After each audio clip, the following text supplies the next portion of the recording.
안녕하십니까. 지진파 생성 및 스펙트럴 매칭의 이해에 대해서 오늘 설명을 드릴 넥스기술 기술연구소장 주영태라고 합니다. 일반적으로 비정형 구조물이나 아니면 여러 가지 이유를 통해서 탄성 또는 비탄성 동해석을 수행할 일이 발생을 하는데요. 그러니까 설계 기준 그런 동해석을 할 때는 반드시 이제 지진파가 필요하겠죠. 근데 이런 지진파를 아무거나 갖다가 쓸 수는 없고 설계 기준에서 정의하고 있는 최소 이제 규제 기준을 만족하는 그런 지진파를 사용하도록 이제 규정을 하고 있는데요. 그런 지진파를 이제 일반적인 현업에서 쉽게 만들 수가 없기 때문에 일반적으로 외주를 주거나 이런 식으로 처리를 하고 있는데, 그거를 자동적으로 아주 쉽게 만들어 줄 수 있는 프로그램을 저희가 이번에 개발을 하게 됐습니다. 그래서 오늘 그 프로그램이 가지고 있는 기능들에 대해서, 기능에 어떤 식으로 만들어졌는지에 대해서 설명을 드릴 건데요. 이론적인 내용보다는 어떤 내용들이 있고 그 내용이 무엇을 의미하는지 그 위주로 이제 설명을 쭉 드리고자 이런 자리를 마련했습니다. 다음은 오늘 설명드릴 순서인데요. 처음에는 이제 개념을 간단하게 설명을 드리고요. 두 번째는 인공지진파 생성에 관련해서 설명을 드리고, 세 번째는 스펙트럴 매칭이라는 게 있는데 이따가 설명드릴 텐데요. 그거에 대해서 이제 간략하게 설명을 드리도록 하겠습니다. 그리고 네 번째는 프로그램에서 매칭을 수행하는 여러 가지 옵션이 있는데, 그 옵션이 좀 처음 대하시는 분들한테는 생소하기 때문에 어떤 건지 또 설명을 드리고요. 마지막으로 프로그램이 가지고 있는 기타 기능들이 어떤 것들이 있는지 간략하게 또 설명을 드리도록 하겠습니다. 먼저 이제 현업에서 어떤 식으로 해석이 진행되고 있는지, 비탄소 동해석이나 이런 걸 할 때요. 그거를 잠깐 설명을 드릴게요. 첫 번째로 스텝 1에서는 설계 응답 스펙트럼을 정의하게 됩니다. 처음에 이제 설계 기준이 정해지고, 그 설계 기준에서 정의하는 내용들이 여러 개가 있지만 일반적으로 대부분 다 지역 계수, 중요도 계수 등을 고려해서, 그리고 집안의 성질이나 그리고 그 기반함의 깊이 이런 것들을 고려해 가지고 등급을 매기고, 그 등급에 맞는 설계 응답 스펙트럼을 정의를 하도록 하고 있습니다. 그래서 설계 응답 스펙트럼이 정해지면 그 설계 응답 스펙트럼의 어떤 최소 기준들이 또 있겠죠. 최소한 어느 주파수 영역에서는 이 설계 응답 스펙트럼보다 위로 올라가게 해라, 또는 130%의 0.9배 이상 되게 해라, 또는 90에서 130% 영역 사이에 들어가게 해라, 여러 가지 기준들이 있는데 설계 기준마다 다르겠죠. 그래서 그런 기준들이 있겠고요. 이제 지진파, 선정된 지진파의 응답 스펙트럼을 계산했을 때 그 응답 스펙트럼이 그 기준에 맞아야겠죠. 설계 응답 스펙트럼과 지진파의 응답 스펙트럼 비교해서 그게 기준에 맞으면은 그 지진파는 이제 동해석에 쓸 수 있다라고 이제 규정을 하게 되겠죠. 그래서 처음에 설계 응답 스펙트럼을 정의하는데 이 과정이 상당히 중요하죠. 그리고 두 번째로는 초기 지진파 선정을 하게 됩니다. 이 초기 지진파 선정하는 목적은요, 일단 설계 기준에 맞는 지진파를 만들기 위해서는 처음에 이제 초안이라고 할 수가 있는 그런 지진파가 필요합니다. 그래서 그냥 설계 기준에 맞는 파를 뚝딱 만드는 게 아니라 기초적으로 처음에 사용자가 초기 지진파를 만들어서 주면 쓸 수 있게 되는데, 그 이유는요, 일단 초기 지진파를 만드는 방법에 대해서 먼저 설명을 드리고 말씀을 드리겠습니다. 초기 지진파를 만드는 방법은 크게 두 가지가 있습니다. 첫 번째는 지진 기록계를 통해서 기록된 역사 지진파를 사용하는 방법이 있고요. 두 번째는 랜덤 바이브레이션 이론을 이용해서 이제 컴퓨터에서 전산적으로 만들어내는 그런 인공 지진파가 있겠습니다. 그래서 초기 지진파는 이 두 가지를 통해서 만들 수가 있는데, 기준마다 어떤 기준은 역사 지진파만 사용해서 해라 라는 게 있고요. 어떤 기준 같은 경우는 인공 지진파도 허용을 하겠다, 그러니까 둘 다 쓸 수 있게끔 해주는 그런 기준들도 있습니다. 일반적으로 원자력 쪽에서는 인공 지진파까지 허용을 하고 있고요. 그래서 그 기준마다 다르기 때문에 초기 지진파를 저희 프로그램에서는 두 개를 다 입력받을 수 있도록 하고 있습니다. 그래서 두 개를 다 입력받으면 그걸 가지고 둘 중에 하나를 이제 사용자가 선정을 해가지고 이제 초기 지진파를 만들어내겠죠. 그 만들어진 초기 지진파를 그냥 쓸 수 있느냐? 그렇지 않습니다. 그거를 이제 기준에 맞게끔 수정을 해야겠죠. 일반적으로 역사 지진파나 인공 지진파를 처음에 생성을 해가지고 바로 이제 설계응답 스펙트럼과 비교를 해보면 거의 안 맞습니다. 기준에. 그러니까 100%안 맞다고 보시면 돼요. 예, 거의 100%안 맞는다고 봅니다. 제 경험상으로. 근데 그거를 이제 수정을 통해서 설계 지진파의 요건에 만족되도록 만들어야 되는데 그 과정을 스펙트럴 매칭이라고 해요. 즉 초기 지진파의 응답 스펙트럼을 설계 응답 스펙트럼에 점점 맞추어가는 거죠. 그 모양을. 그래서 그거를 맞추어가는 과정을 매칭이라고 해서요. 스펙트럼을 매칭한다 해서 스펙트럴 매칭이라고 합니다. 그 매칭 과정을. 그래서 그 스펙트럴 매칭 과정을 통해 가지고 초기에 정의된 지진파를 수정을 통해서 설계 지진파의 요건에 맞게끔 수정을 하게 되겠죠. 그래서 스텝 3에서는 초기 지진파에서 선정된 인공 지진파를 이제 설계 지진파에 맞게끔 매칭하는 과정이고요.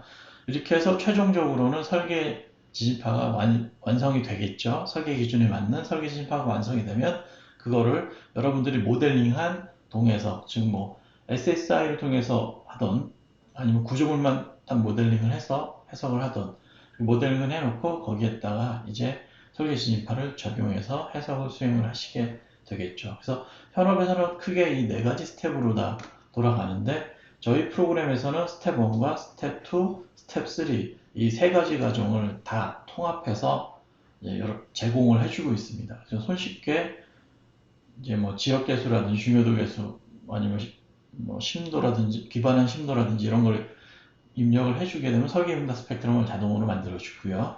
그리고 초기 지진파도 여러 가지 역사 지진파를 제공해주고 있고 인공 지진파 만드는 방법도 제공을 해주고 있습니다. 그리고 매칭 과정이 핵심이 되는데 이 매칭도 이제 두 가지 방법을 통해서 여러분들한테 제공을 해주고 있고요. 근데 아까 이제 초기 지진파 두 가지 방식이 있다고 그랬는데요. 그래서 여기서 중요한 건 뭐냐면 초기 지진파에서 인공 지진파 같은 경우는 설계응답 스펙트럼을 입력해 놓고 여기에 비슷하게 따라가는 지진파를 하나 만들어줘 라고 명령을 내릴 수가 있습니다. 그래서 인공 지진파에서 생성된 초기 지진파는 그냥 바로 매칭을 통해서 이제 매칭을 수행해서 설계 지진파를 만들기가 수월한데요. 근데 역사 지진파를 통해서 이제 매칭을 수행하는 경우는 일반적으로 설계응답 스펙트럼과 모양이 너무 다릅니다. 그래서 초기 지진파로 역사 지진파를 선정하는 경우는 그 역사 지진파의 응답 스펙트럼을 그려보면 설계응답 스펙트럼 모양하고 너무 다른데 그렇게 되면은 문제가 생기는 게 뭐냐면 매칭할 때 속도가 너무 느리고 매칭이 잘 안 됩니다. 그렇기 때문에 처음에 역사 지진파를 가지고 초기 지진파를 만들어낼 때는 최대한 설계응답 스펙트럼과 모양이 유사하게 나오는 지진파를 선정을 하셔가지고 그거를 매칭을 수행하시는 게 좋습니다. 그러니까 모양은 비슷한데 크기가 다르다. 크기가 다른 건 그냥 단순 스케일링만 하면 상관이 없습니다. 크기가 다른 건 상관없는데 모양이 다르면은 그때는 이제 매칭이 어렵기 때문에 초기 지진파 선정할 때가 상당히 중요해요. 그래서 스텝 1, 스텝 2, 스텝 3 중에서 제일 중요한 건 스텝 2라고 보시면 되겠습니다. 매칭을 얼마나 빠르고 정확하게 할 수 있느냐는 스텝 2의 이제 관건이 이슈가 있는 거죠. 그거를 항상 주의하셔서 해주신다면 프로그램 사용하는 데는 크게 문제가 없으실 거라 생각을 합니다. 두 번째로 이제 초기 지진파 만드는 방법은 이제 역사 지진파를 텍스트로 되어 역사 지진파 데이터를 불러오는 방법이 있고 두 번째로는 컴퓨터를 통해서 인공 지진파를 강제로 만들어내는 방법이 있다고 했죠. 그래서 역사 지진파 불러오는 거는 데이터 DB만 잘 구성이 되어 있으면 되고 저희 프로그램에서 많은 DB들을 제공을 해드리고 있는데요. 또는 없으면 피어센터라든지 아니면 이런 지진파 기록 지진파를 제공해주는 사이트가 한 4군데 정도 있습니다. 거기서 받아오셔가지고 이제 사용을 하시면 되고요. 그래서 거기서 받아온 거를 바로 저희 프로그램에서 부를 수 있도록도 기능이 지원되고 있고요. 근데 인공지능파 같은 경우는 이제 컴퓨터로 만들기 때문에 어떤 이론적인 백그라운드가 필요하겠죠. 그래서 간단하게 설명을 드리도록 하겠습니다.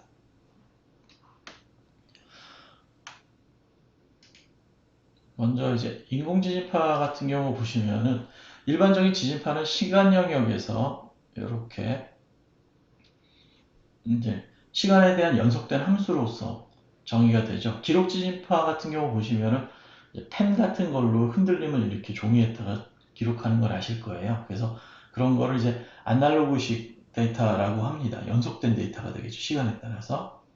그렇게 시간에 대한 연속된 데이터가 있고요.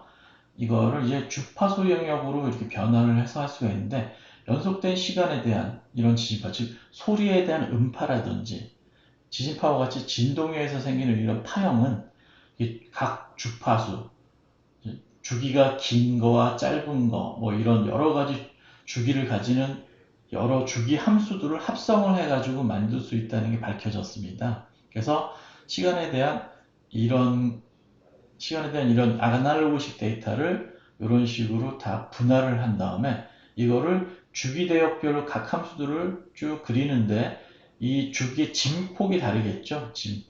진폭이 각각 다르기 때문에 각 주기에 해당하는 그, 그 함수들의 진폭을 갖다가 쭉 기록한 게 바로 오른쪽 그림이 되겠습니다. 그래서 왼쪽에 있는 이 지진파와 오른쪽에 파란색으로 되어 있는 이 그림은 같은 지진파를 의미합니다. 그래서 같은 지진파를 나타내고 있고요. 그래서 같은 건데, 즉 이 아날로그식 연속된 데이터는 이 주기나 또는 주파수 형태로 분할해서 나타낼 수가 있다라고 이론적으로 알려져 있고, 그거를 수식화하면 이렇게 됩니다. 그래서 왼쪽 AT가 시간에 대한 함수가 되겠고요. 오른쪽이 주파수에 대한 함수가 되겠습니다. W는 각 주파수가 되겠고요. T는 시간이 되겠고, 파이는 위상각이 되겠습니다. 그래서 A는 진폭이 되고요. 그래서 이거는 이제 아날로그식으로 연속된 데이터인데요. 이걸 전산 처리하기 위해서는 이 데이터를 전체를 다 쓸 수가 없죠. 왜냐면 데이터가 마이너스 무한대부터 무한대이기 때문에 쭉 연속된 주기에 대해서 데이터가 있기 때문에 이거는 데이터량이 어마어마합니다. 그래서 이걸 다 쓸 수는 없고요. 그래서 이거를 특정 구간으로 분할을 하겠죠. 분할을 하게 되면 시간 영역 같은 경우 특정 시간 데이터 있죠. 보통 0.005초로 요즘 기록을 하는데요. 옛날 데이터 같은 경우는 기록계의 뭐라 그러지? 그 성능에 의해서 0.02초 뭐 이 정도로 이제 기록이 됐었던 걸로 기억하는데 요즘은 0.005초까지도 충분히 이제 기록을 하고 있는 걸로 알고 있습니다. 물론 데이터량이 훨씬 더 방대해지고 속도가 느려지겠지만 좀 그렇게까지 데이터로 이제 디지타이징이 돼 있고요. 이산화가 돼 있는 거죠. 그래서 그거를 가지고 이제 주기 쪽도 진동수 쪽도 마찬가지로 이산화를 통해서 수식을 바꾸면 2번식처럼 바뀌게 되어 있습니다. 그래서 1번 그러니까 주기와 시간 쪽 함수를 이렇게 동등하게 놓고 이산화시킨 수식이 2번이 되고 저희는 2번을 가지고 이제 전산화를 통해서 프로그램을 코딩을 하게 됩니다.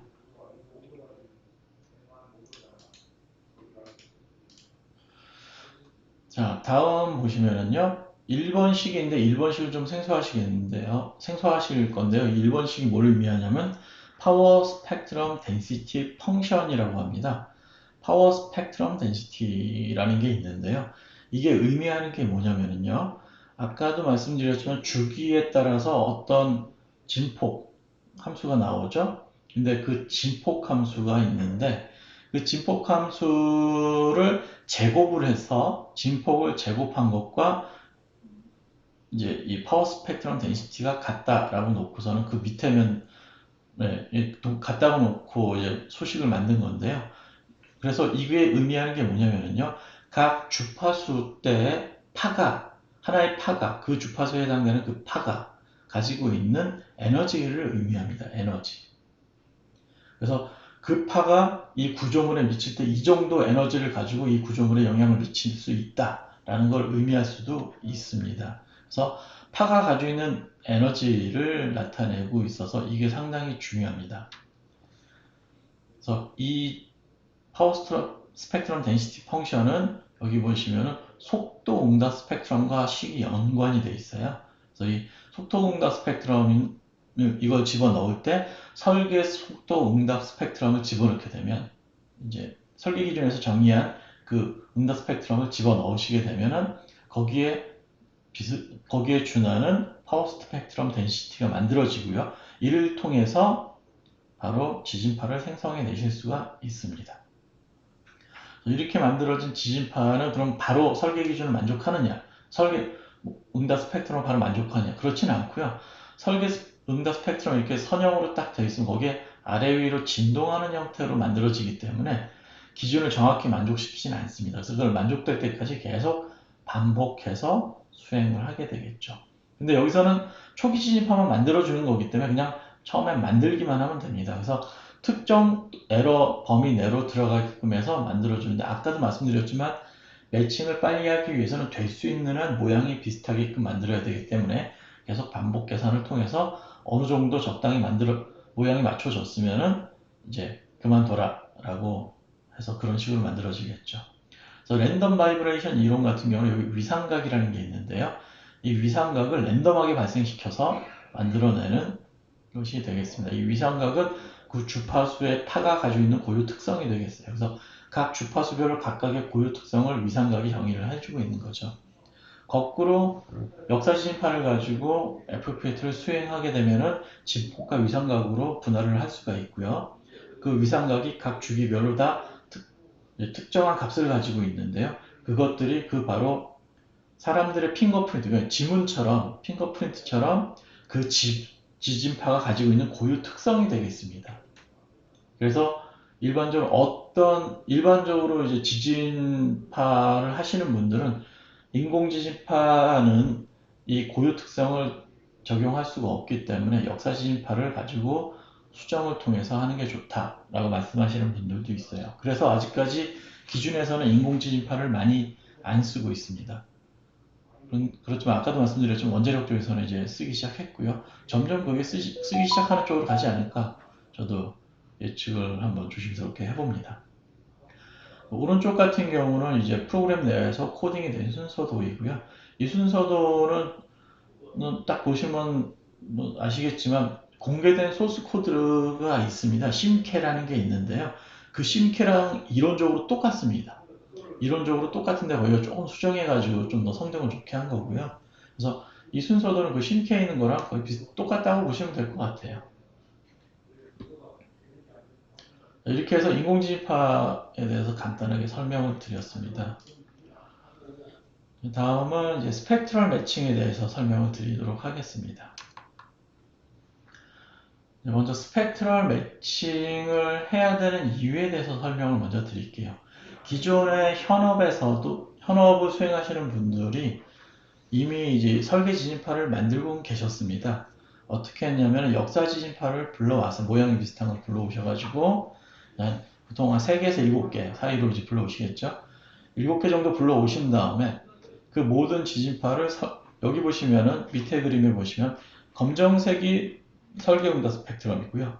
여기 회색 점선이 불러온 역사 지진파라고 이제 가정을 하겠습니다. 그럼 이 불러온 역사 지진파가 설계 지진파 위로 올라가게끔 기준이 되어 있다. 그렇다면 이거를 스케일링을 통해서 이 파란색 스케일링된 이 파란색 설계 응답 스펙트럼으로 스케일링을 하겠죠. 만약에 주기 구간이 뭐 0.1에서 1 사이다 라고 보면은 이 검정색 선보다 파란색 선이 다 위로 올라가게끔 적절하게 스케일링을 해주시면 되겠죠. 그래서 이렇게 7개를 다 만든 다음에 그걸 평균 SRSS를 통해 가지고 이제 최종적인 설계 지진판을 만드시는 방법을 쓰시고 계셨는데 이렇게 이제 밑에 있는 거를 스케일링 해가지고 위로 올려서 쓰면은 안 좋은 게 일단 뭔가 좀 과해 보이죠, 파 자체가.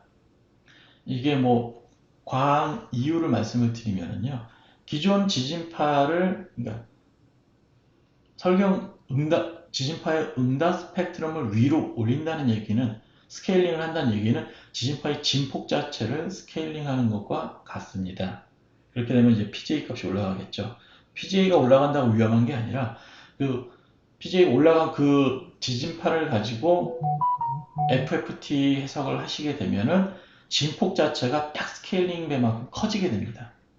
진폭이 커지면 아까 파워 스펙트럼 덴시티에 대해서 설명을 드렸었죠. 진폭의 제곱배입니다. 파워 스펙트럼 덴시티가. 즉 진폭이 2배 진폭이 만약에 1.4배 올라갔다. 그럼 그거의 제곱배만큼 파워 스펙트럼 덴시티가 커지고, 파워 스펙트럼 덴시티가 의미하는 게 뭐냐? 그 주기의 파가 가지고 있는 에너지입니다. 즉, 이 파가 가지고 있는 에너지가 커진다는 얘기예요. 제곱배로. 스케일 팩터의 제곱배로 커진다는 얘기죠. 그러면 이 파는 그만큼의 에너지를 가지고 있고, 이걸 가지고 설계를 하게 되면 구조물에 그만큼 큰 에너지가 가해지고, 해석을 했을 때 더 큰 응력과 더 큰 모멘트들이 발생을 하겠죠. 그럼 그거를 견디도록 하기 위해서 더 큰 단면과 더 많은 재료들이, 철근들이 들어가게 되겠죠. 그러면 과다 설계가 되고 돈도 많이 들어가는 그런 설계가 될 것입니다. 그래서 기존에 했던 방식은 과다 설계를 유발한다 라고도 설명을 드릴 수가 있습니다. 그래서 그러나 스펙트럴 매칭 같은 경우는 여기 빨간색 선 보시면 아시겠지만은 거의 설경대 스펙트럼이 붙어 나오죠. 그래서 이렇게 막 에너지를 과하게, 이제 속된 말로 뻥튀기 시키거나 이러진 않습니다. 이럴 수도 있지만 크게 이제 과하게 평가하도록 만들진 않기 때문에 이렇게 스펙트럴 매칭 방법을 통해서 설계 진입을 만드는 거를 이제 많이 요즘 사용하고 있는 추세가 되겠습니다. 이렇게 해서 이제 스펙트럴 매칭을 왜 해야 되는지는 이제 설명을 잠깐 드렸고요. 그러면 스펙트럴 매칭에는 어떤 것들이 있는지 종류별로 설명을 드리도록 하겠습니다. 스펙트럴 매칭에는 크게 두 가지가 있습니다. 주파수 영역에서 매칭을 하는 방식이 있고요. 그리고 타임 영역에서 매칭을 하는 방식이 있습니다. 그래서 지진파, 시간에 대한 지진파 그대로를 놓고 그거를 조금씩 수정해 감싸는 방식, 또는 FFT를 통해서 프리퀀시 영역으로 바꾼 다음에 거기서 조금씩 수정해 가는 방식, 이 두 가지로 크게 나뉜다고 보시면 되겠습니다. 이 두 가지를 각각 간단하게 설명을 드리면요. 먼저 프리퀀시 도메인 매칭에 대해서 간단히 설명을 드리면, 장점으로는 기존 지진파의 고유 특성인 위상각을 변형시키지 않는다는 아주 큰 장점이 있죠. 그래서 설계 지진파, 그러니까 초기 지진파에서 역사 지진파를 불러왔을 때 그 역사 지진파의 고유 특성인 위상각은 전혀 안 변형시키지 않고 진폭만 변형시켜가지고 이제 매칭을 수행하는 방식인데, 단점으로는 경우에 따라 저주기 영역에서 이제 매칭이 잘 안 되는 경우가 있고요. 그리고 수렴 속도가 이제 조금 느립니다. 시간 영역 매칭에 비해서 주파수 영역 매칭이 조금 느린데, 단위 속도로 보면 빠르지만 그게 이터레이션이 많아지면서 수렴 속도가 조금 느리다, 이렇게 말씀을 드릴 수 있습니다. 정확히 말씀드리면. 그래서 이렇게 저주기 영역에서 튀는 형태가 있을 때는 이렇게 이제 프리퀀시 도메인으로 매칭을 수행했을 때 저주기 영역에서 튄다 이러면은 뭐 어떻게 값을 바꿔가면서 매칭시킬 생각을 하지 마시고 타임 영역에서 그냥 매칭할 걸로 바로 바꾸시는 게 좋습니다.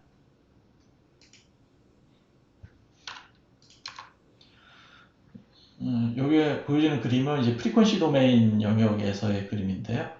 초기 지진파가 이렇게 있으면 이거를 FFT 변화를 통해서 진폭과 위상각 성분으로 이렇게 분리를 하고요.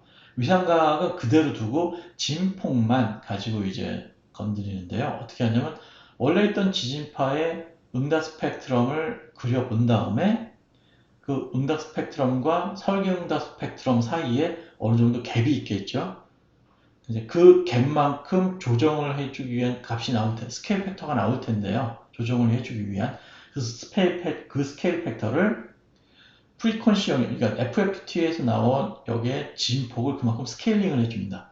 즉, 여기 FFT 결과와 응답 스펙트럼 결과와 FFT 결과를 왔다 갔다 하면서 스케일링을 해주는 거예요. 즉, 응답 스펙트럼 영역에서 나온 스케일 팩터를 갖다가 FFT에서 나온 진폭에 적용을 시켜주는 거죠. 원래 FFT 결과와 응답 스펙트럼 결과는 1대1 매칭이 안 됩니다. 왜냐하면 응답 스펙트럼이란 각 주기별로 최대 응답만 가지고 쭉 연속적으로 그림을 그린 거고, FFT는 그 지진파의 특성을 가지고 그냥 그 지진파를 주파수별로 분할을 해서 나타내는 게 되겠죠. 그래서 완전히 다른 거지만 두 개를 이제 주기별로 해서 스케일링을 해서 하는 유사한 그런 성질을 가진다라고 이제 가정을 했던 것 같아요. 이 방법을 만든 보신 분이. 그래가지고 이제 진폭을 그 스케일링 해가지고 맞춰줍니다. 그 다음에 맞춘 거 가지고 역 FFT 변을 하게 되면은 지진파가 만들어지겠죠. 기존에 있던 위상각은 그대로 두고 진폭만 바꿔가지고 여기 FFT를 통해서 지진파가 만들어지고, 이 지진파 가지고 다시 응답 스펙트럼을 계산해 봤을 때 설계 응답 스펙트럼하고 차이가 좀 있겠죠. 근데 그 차이가 오차 범위 내로 들어오면 해석이 끝나고요. 오차 범위 바뀌다 그러면 처음부터 다시 들어가겠죠. 초기 지진파를 만들어진 지진파로 집어넣어서 다시 수행을 합니다. 이렇게 계속 반복하다가 이제 에러 범위 내로 들어오면 끝내는 이런 방식이 되겠습니다. 여기에는 이제 프리퀀시 도메인 계산 순서가 있는데요.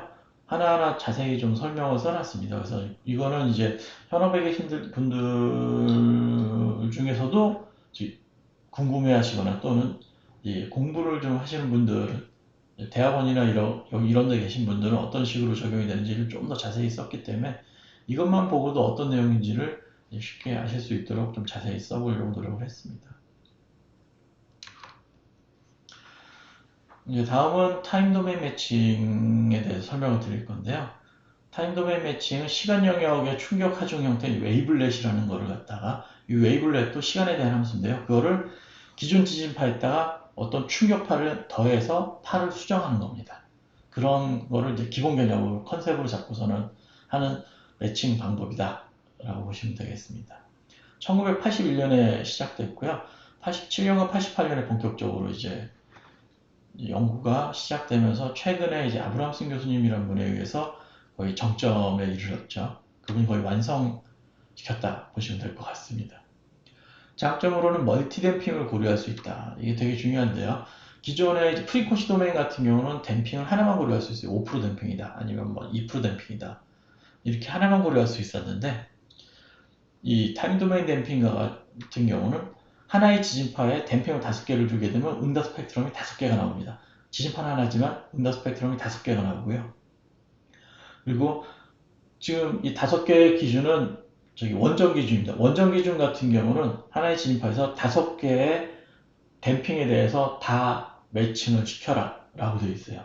다 고려해서 만족시켜야 된다 라고 설계 기준이 되어 있기 때문에 5개의 댐핑을 주고 있고요. 그 댐핑이 보통 뭐 한 1%에서 5% 사이 정도 됩니다. 그래서 다 맞추는데 그게 상당히 어려워요. 상당히 어려워서, 그래서 이제 원점 기준 같은 경우 타임 도메인 매칭만 할 수가 있고요. 그 5개를 다 맞추려면 뭐 심하면 반나절, 2시간에서 반나절 사이까지도 걸립니다. 파 하나 만드는데. 그런데 이거 하나 만드는데 사람이 만들면, 수동으로 만들면 한 달 정도 걸려요. 그거를 저희가 이제 2시간에서 5시간 사이로 하는데, 전체 저희가 출시된 프로그램에는 들어가 있지는 않습니다. 그렇지만 저희가 이제 기술은 가지고 있고 많은 경험도 있고 실제로 사례도 몇 개 있습니다. 이걸로 과제도 했었고요. 그런데 이거를 저희 현재 프로그램에는 탑재가 되어 있지는 않아요. 원점 기준은. 그냥 현재는 이제 KBC 2016이나 KDS 기준 정도가 들어가 있고요. 앞으로 이제 각 국가별 이제 기준까지 다 집어넣을 생각이고요. 하여튼 이 타임 도메인은 멀티 댐핑까지도 고려를 해주고 있고, 저진동수 영역 매칭이 프리퀀시 도메인에 비해서 잘 되고요. 그리고 프리퀀시 도메인에 비해서 오차율이 낮습니다. 그래서 좀 빠르게 수렴이 된다. 그래서 단위 시간 자체는 프리퀀시 도메인이 빠릅니다. 해석할 때, 한 번 해석할 때는. 그렇지만은 이게 반복 해석을 하기 때문에 오차가 확 줄어요. 타임 도메인 같은 경우. 그래서 몇 번 안 돌아도 바로 이제 매칭이 수행이 되겠죠. 속도가 그래서 프리퀀시 도메인보다 조금 빠릅니다. 단점으로는 낮은 확률로 이제 비정상적인 진입파 현상이 나타나는데요. 일반적으로 이터레이션이 뭐 많이 수행이 되면 한 200회 넘어가면은 매칭이 수행이 됐다고 하더라도, 설계 기준이 맞더라도 지진파를 검토해보면 좀 말이 안 되는 형태의 지진파가 생겨있는 경우가 많아요. 그래서 여러분들이 타임 도메인 매칭이나 프리퀀시 도메인 매칭이나 둘 다 매칭을 수행하고 나면 매칭이 됐구나 해서 바로 쓰시는 게 아니라 파 형태를 한번 분석해 보셔야 됩니다.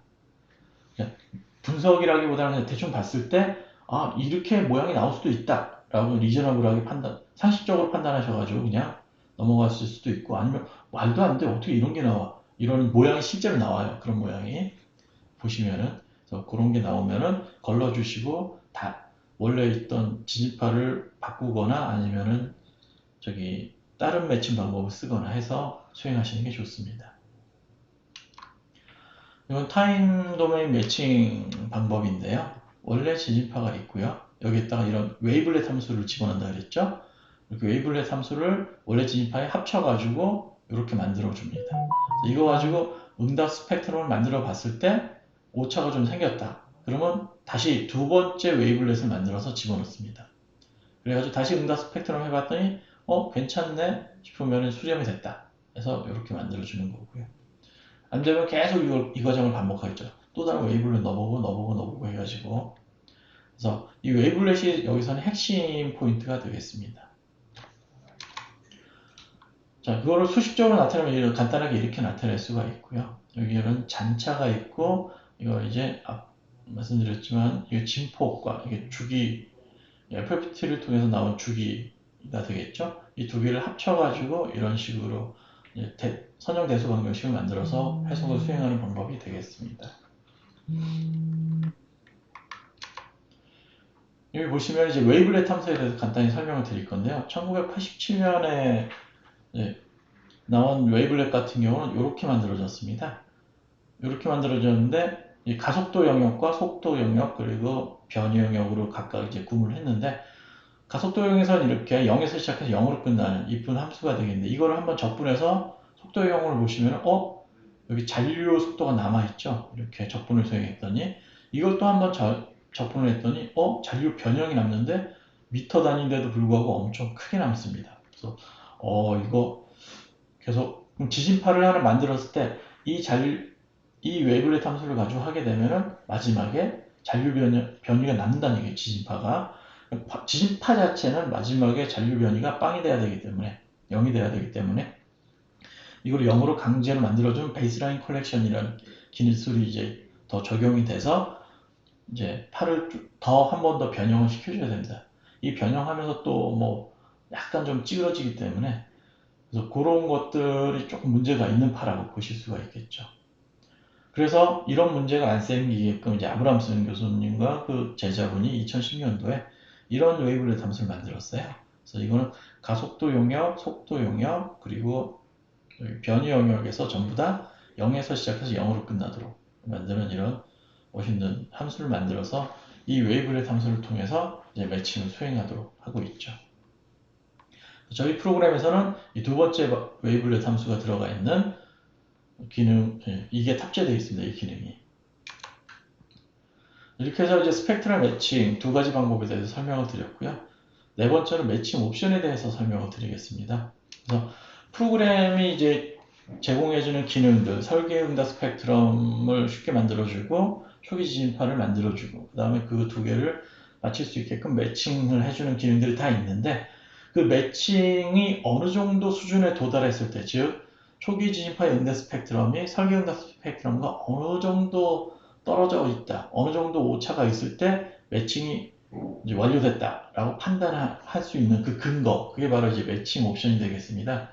에러율이라고 보시면 되겠죠. 그 에러율을 어떻게 정의하는지에 대해서 쭉 설명을 드리겠습니다. 이게 매칭 옵션을 보시면 여기 프리쿼시 도메인과 타임 도메인 두 개가 있는데, 타임 도메인이 디폴트로 되어 있고요. 맥시멈 넘버 오브 이터레이션 반복 계산해서 100회로 되어 있는데 보통 100회까지는 안 가고 10회에서 30회 뭐 그보다 빨리 끝나는 경우도 있고요. 근데 100회를 꽉 채우는 이제 운 나쁜 경우도 생길 수가 있습니다. 두 번째로 보시면 피어리드 렌지라고 있는데요. 여기 0.002에서 3 해서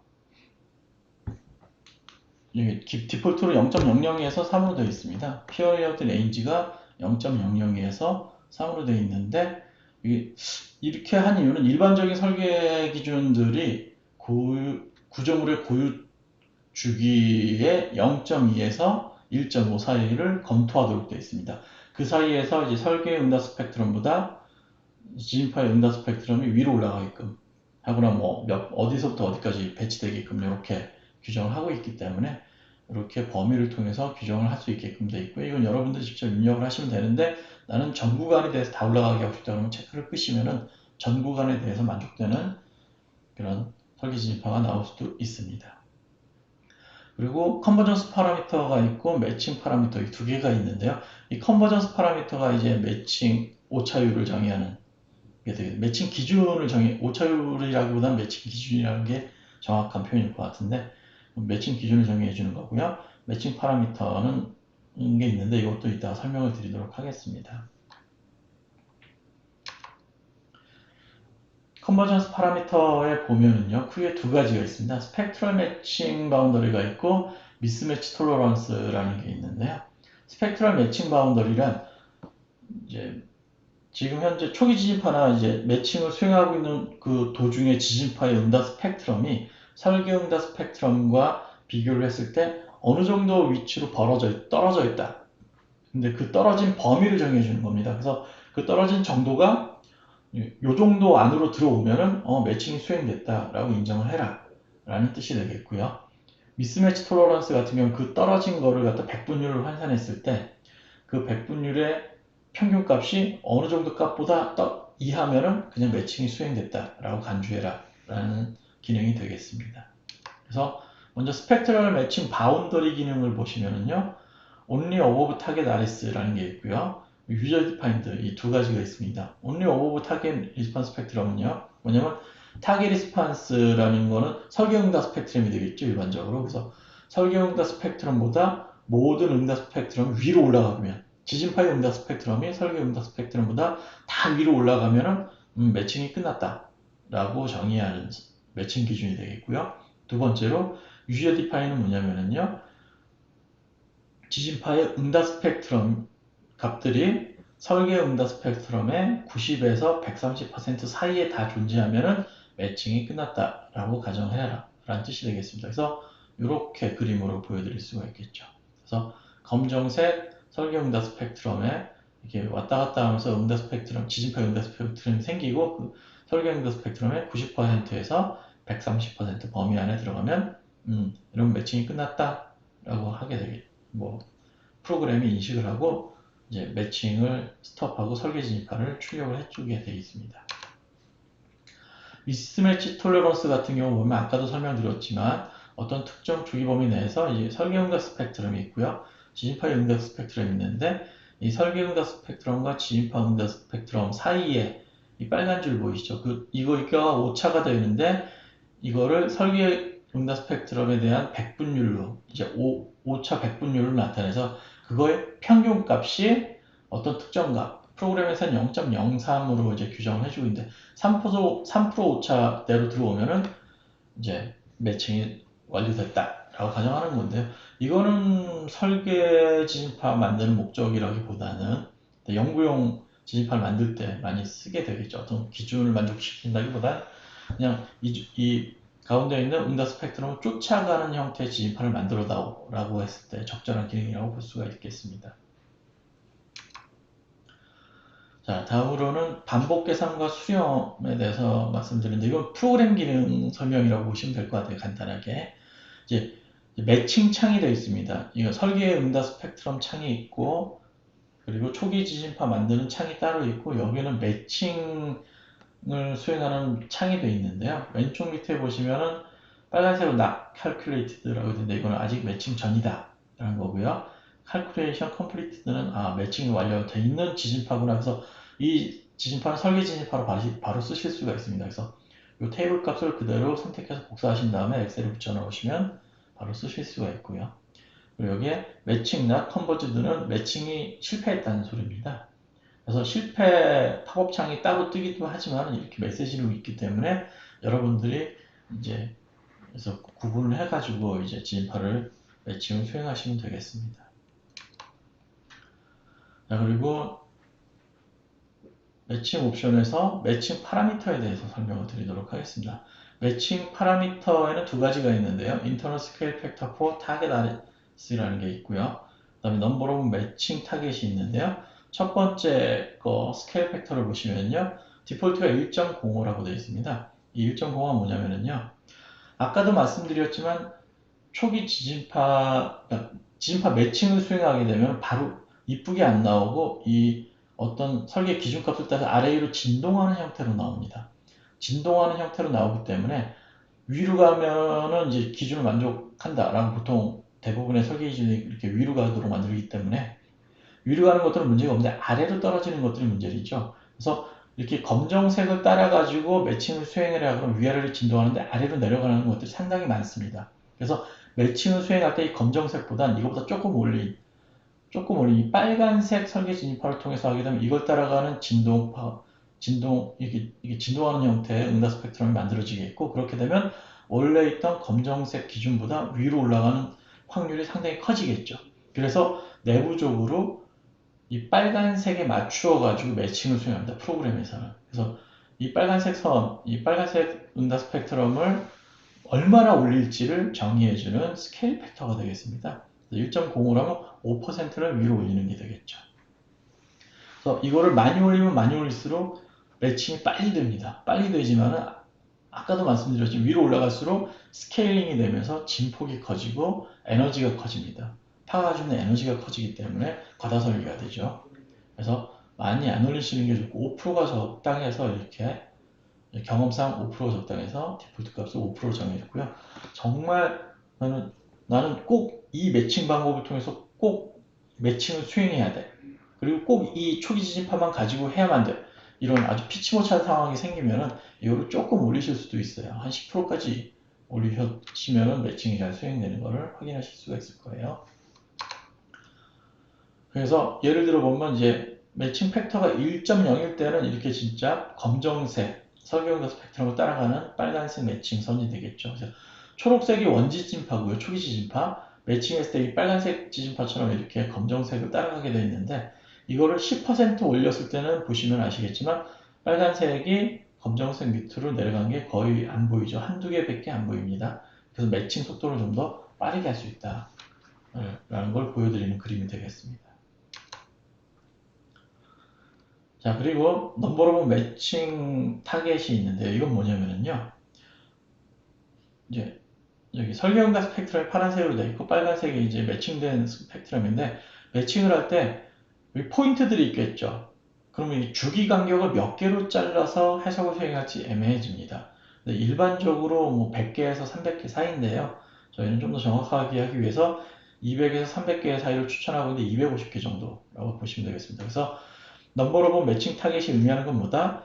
주기의 분할 개수다 라고 보시면 되겠습니다. 그리고 프로그램이 가지고 있는 여러 가지 기능들에 대해서 설명을 드리도록 하겠습니다. 이제 어떤 지진파가 있는데 사람들이 이제 그 지진파가 어느 정도 세기를 가졌는지를 궁금해했어요. 그래서 옛날에는 PGA, 피크 그라운드 엑셀러레이션이라고 하죠. PGA 값. 그러니까 가속도 시간 이력 그래프를 그렸을 때 절대적으로 가장 큰 값, 절대값 중에 가장 큰 값을 PGA 값이라고 그러는데요. 그 크기 가지고 이제 지진파의 크기를 옛날에는 나타냈다가 그게 작음에도 불구하고 피해가 큰 경우가 많이 발생을 해서 그럼 이 PGA 값을 가지고는 지진파의 세기를 갖다 정의하는 데는 좀 무리가 있겠다 싶어가지고 그럼 이 지진파의 세기를 어떻게 정의할지 여러모로 이제 고민을 막 하다가 칠레에 있는 이제 알투로 아리아스 발음이 맞는지 모르겠는데 이분께서 이제 아리아스 인텐시티라는 어떤 이제 강도를 규정을 해줬죠. 세기 값을 규정을 해줬습니다. 어떤 식으로 했냐면은 가속도 시간 이력을 제곱을 한 겁니다. 제곱을 해가지고 2분의 파이로 이제 곱했을 때 그 값을 아리아스 인텐시티다. 그 시간에 대해서 가지고 이렇게 그 시간까지 적분한 값이죠. 제곱을 해서 그 시간까지 적분을 했을 때 그거를 아리아스 인텐시티로 정의를 하자. 그래서 요 값을 가지고 이제 지진파의 크기를 정의할 수 있게끔 이제 나타냈습니다. 그래서 요거는 함수 형태로 나오는데 시간에 따라서 이런 식으로 나타낼 수가 있어요. 보통 왼쪽 밑에서 오른쪽 위로 올라가는 형태가 되겠습니다. 근데 이건 어떤 값이 있지만은 이걸 이제 백분율로 표시하는 방법도 있는데요. 수식이 2번과 같습니다. 그래서 끝값을 가지고 전체를 다 나눠주게 돼서 나눈 다음에 100을 곱하면 백분율로 나타나는데 아래 그림이 이제 백분율 그래프가 되겠고요. 이걸 보여드리는 이유는요. 아리아스 인텐시가 나와도 이걸 어떻게 활용해야 될지 잘 모르시는 분들이 있기 때문에 설명을 드리려고 간단하게 설명드리려고 이 그림을 나타냈습니다. 원전 기준이 아리아스 인텐시티 기준을 이제 언급을 하고 있는데요. 원전 기준 같은 경우는 어떤 설계 지지판은 아리아스 인텐시티로 나타냈을 때 5%에서 75%, 100분율로 환산한 요 아리아스 인텐시티의 5%에 해당하는 시간과 75%에 해당하는 시간, 요 사이를 스트롱 모션 듀어레이션이라고 해서 강진 지속 시간이다 라고 정의를 해서 이 시간이 얼마 이상 되도록 하고 있습니다. 그래서 설계에서 적용하는 지진파이기 때문에 얘가 어느 정도 강진 규모를 가지고 있는 지진파를 쓸 수 있게끔 규정을 한 거죠. 그래서 원자력에서는 이런 식으로 정의를 하고 있는데 설계 지진파 만드는 일반적인 다른 기준들에서는 아리아스 인텐시티 자체를 활용을 하진 않지만 만들어진 지진파의 특성을 여러분들이 알고 싶을 때, 분석을 조금 해보고 싶을 때 이렇게 활용해서 쓰실 수가 있습니다. 파가 잔잔하게 쭉 그냥 잔잔하게 가는 경우는 이게 아리아스 인텐시티가 이렇게 옆으로 길게 늘어지는 형태가 돼요. 근데 파가 짧은 시간에 한 방에 확 오는 경우는 위로 급격하게 올라갑니다. 그래서 파가 느리게 갔다 급격하게 올라갔다 느리게 갔다 이런 식으로 되는데 급격하게 올라가는 구간이 이제 강진 구간이다 라고 보시면 되겠죠, 거의. 그래서 그거를 5에서 75%로 원전 기준을 정의하고 있는데 하여튼 그 그래프의 모양을 가지고 지진이 어떤 식으로 지금 분포돼서 들어오는구나, 어떤 세기로 들어오다가 어떤 세기로 변환이 되고 있구나 이런 거를 확인하실 수가 있는 특성을 가지고 있습니다. 두 번째로는요, 아까 매칭을 하실 때 초기 지진파가 중요하다고 그랬는데 그 초기 지진파와 설계 지진파가 모양이 비슷하면은 이제 매칭이 잘 된다고 그랬죠. 근데 비슷만 하면 안 되고 거기 조금 붙어갈수록 매칭이 잘 된다라고 할 수 있어요, 정확히는. 근데 모양이 비슷하다는 얘기는 생긴 게 똑같다는 거지 스케일링이 똑같지는 않을 거예요. 왜냐면 역사 지진파는 PGA 값이 다 다릅니다. 그 피크 값이 다 다르기 때문에 설계 응답 스펙트럼 있죠. 기준에서 정의한 설계 응답 스펙트럼보다 일반적으로 다 작아요. 보통 밑에 이렇게 깔려 나옵니다. 모양이 요 밑으로 이렇게 깔려 나오기 때문에 마우스 포인터 위치 보시죠. 요 정도로 깔려 나오거나 또는 요 정도 잘 나와야 여기서 이 정도 이렇게 하다 뚝 떨어지는 이런 형태로 많이 있습니다. 그럼 이거를 여러분들은 스케일링을 하셔야 되는데 보시면은 설계 응답 스펙트럼이 있지만 PGA 값은 안 가르쳐줘요. 그래서 그러면은 설계 진입파가 있고 역사 진입파가 있는데 얘를 몇 배를 통해서 뻥튀기 해야 설계 진입파랑 비슷하게 이렇게 따라가도록 만들 수가 있을까 라는 게 고민이 되실 거예요. 근데 이 설계응답 스펙트럼에서 주기가 0인 부분, 이 부분이 바로 PGA 값을 나타낸다 라고 보시면 되겠어요. 그래서 이 설계응답 스펙트럼의 PGA 값은 요 값이다 라고 정의할 수가 있고요. 그래서 요 값을 가지고 역사 지진파를 이제 스케일링을 하셔가지고 응답 스펙트럼을 그려보시면 진짜 여기서부터 딱 맞춰서 따라가는 것을 보실 수가 있습니다. 근데 설계응답 스펙트럼에서 요거 SDS 값, 요 값, 단주기 값이죠. 이걸 2.5로 나눠가지고 요 값을 설정하도록 되어 있고요. 그래서 요거를 PGA 값으로 사용하시면 되겠습니다. 여기 있는 예시는 KBC 2016이 되고요. 거기서 요 값을 보여주고 있습니다. 그래서 실제로 엘센트로 역사 지진파를 갖다가 피어 센터에 불러와서 딱 그리면은 응답 스펙트럼 그림이 이렇게 깔립니다, 밑으로. 그래서 이거를 초기 지진파로 해가지고 바로 매칭 들어가면 매칭이 안 돼요. 100% 확률로 매칭이 안 됩니다. 이 정도 떨어져 있으면은. 근데 이거를 아까 요 값을 스케일링을 해가지고 휴재 지진파를 여기 저희 이제 맥시멈 여기 스케일링 팩터를 통해서 역사 지진파를 스케일링을 자동으로 할 수 있게끔 해주고 있는데요. 보시면은 여기 설계 응답 스펙트럼의 처음 값이 있습니다. 이 처음 값을 가지고 여기다가 스케일 팩터를 적으셔가지고 스케일링을 해준 다음에 응답 스펙트럼 그려보시면 처음이 이제 딱 맞고 모양이 이렇게 따라가는 형태를 보인다는 걸 보실 수가 있어요. 매칭이 잘 된다는 걸 볼 수 있고요. 여러분들이 굳이 이걸 안 맞추시더라도 프로그램에서는 자동으로 이걸 맞춰가지고 매칭을 수행하고 있습니다. 그래서 크게 걱정 안 하시고 그냥 역사 진입 불러오셔서 바로 매칭해도 프로그램에서 자동으로 스케일링해서 하니까 걱정 안 하셔도 된다. 예, 그걸 말씀드리고 싶었습니다. 그리고 추가 내용으로는요, 스펙트럴 매칭하는 팁이 있습니다. 그래서 매칭 옵션이 있는데 매칭이 안 됐을 경우는 그러면 어떻게 내가 값을 수정해 가면서 매칭을 수행할 수 있을까? 경험이 없으신 분들은 이제 어려우니까 이걸 말씀을 드리도록 하겠습니다. 처음에 이제 타임 도메인 매칭으로 되어 있는데요. 타임 도메인 매칭으로 하다 안 되면 이제 프리퀀시 도메인 매칭으로 갈 수도 있겠죠. 그래서 왔다 갔다 이제 해서 각각의 장단점에 대해서 설명을 드렸으니까 그거를 잘 생각해 보시고 이걸 선택해서 하시면 되겠습니다. 보통 디폴트 값으로 하면은 거의 다 이제 매칭이 될 거고요. 만약에 이제 매칭이 안 됐다 싶으시면은 경우에 따라서 이제 케이스를 크게 세 가지를 제가 나눠 봤는데요.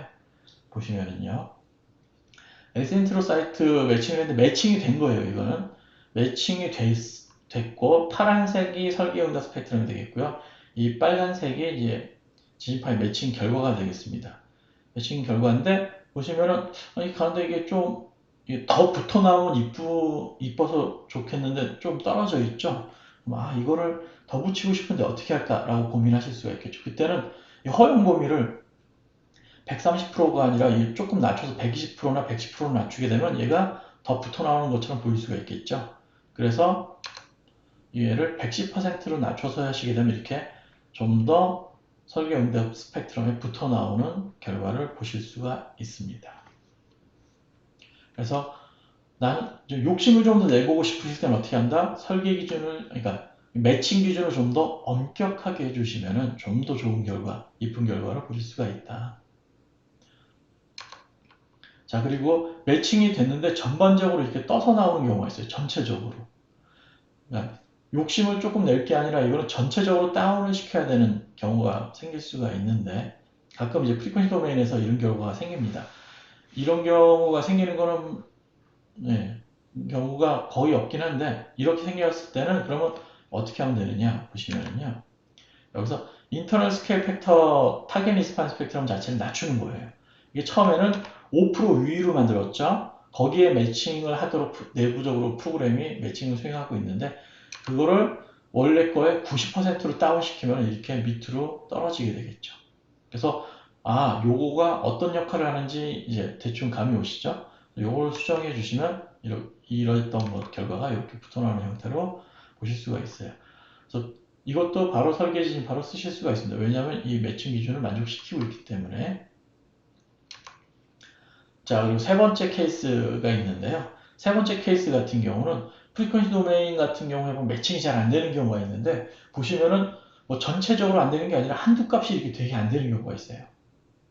이럴 때는 저 같은 경우 그냥 타임 도메인으로 바로 바꿔서 그냥 가는데 종종 이제 어떤 심의하시는 분들이 위상각을 철저하게 맞춰주십시오 라고 하시는 분들이 계실 수가 있습니다. 그럴 경우는 그렇게 되면 위상각을 보존해주는 이 열사진입화 위상각을 보존해주는 프리퀀시 도메인 메소드를 쓸 수밖에 없잖아요.